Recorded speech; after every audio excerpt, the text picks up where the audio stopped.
we'll see if we can splice these together somehow from our video mishap. But anyway, it's not the end of the world if we do this again. But so I'm just purling until the end of this row. And what happens when you knit a row and then purl a row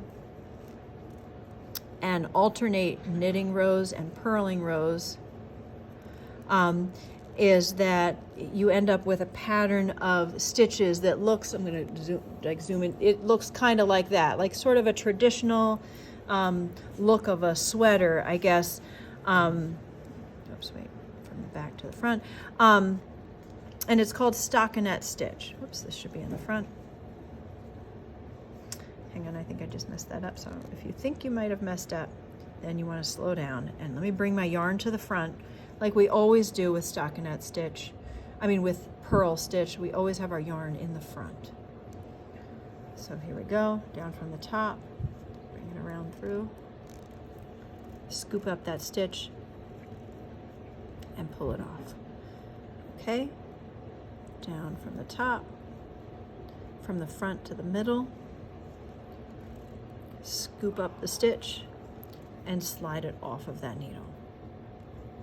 Down from the top, back to the middle, push the needle, like scoop up that stitch and slide it off. I got 4 more stitches to go.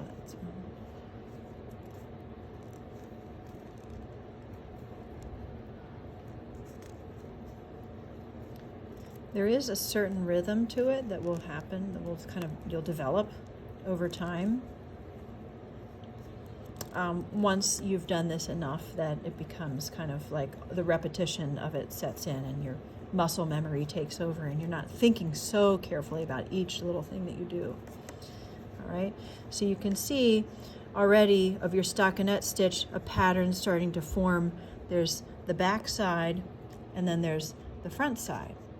All right, so you have sort of a back and a front like you do to a regular knitting. That's the front and that's the back. Okay, and now we just purled a row. If we're going to continue on with stockinette stitch in order to create this texture, we would do knit a row, purl a row, knit a row, purl a row, knit a row. So now I would be ready to knit a row.